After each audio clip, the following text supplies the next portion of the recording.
Hello everyone, నేను మీకు ఈరోజు ఒక సిచ్యువేషన్ ఎక్స్ప్లెయిన్ చేస్తాను. ఒక ఇంట్లో ఒక చిన్ని పాప ఆడుకుంటుంది. కొంతసేపటికి ఆ పాపకు దొరికిన చాక్లెట్ తీసుకుని మొత్తం రూమ్ అంతా, టేబుల్స్, సోఫా అంతా మెస్ చేసేసింది. Completely big mess. కొంతసేపటికి వాళ్ళ మదర్ వచ్చి చూసి స్టన్ అయిపోయింది. ఒక్క నిమిషం పాజ్ ఇచ్చింది. నేను కూడా పాజ్ ఇస్తున్నా. మీరైతే ఇక్కడ ఎలా రియాక్ట్ అవుతారు?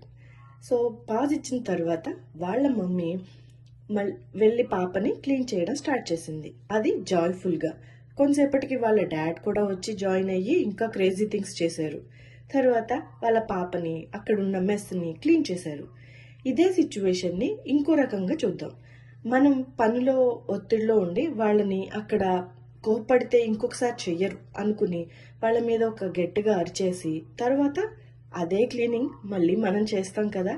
కాకపోతే ద రియాక్షన్ ప్రేమగా ఏం అనకుండా నవ్వేసి జాయ్ఫుల్గా క్లీన్ చేసిన, కోప్పడి చేసిన డిఫరెన్సే. కరెక్షన్ బిఫోర్ కనెక్షన్ చాలా ఇంపార్టెంట్ అని గుర్తుపెట్టుకోండి.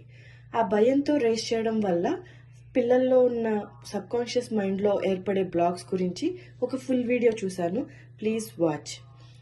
ఇక్కడ జరిగిన స్టోరీలో ఇలా వీళ్ళు మైండ్ఫుల్నెస్తో జాయ్ఫుల్గా క్లీన్ చేయడం వల్ల ఆ పాప హ్యాపీ అండ్ లవబుల్ కిడ్గా రైజ్ అవుతుంది.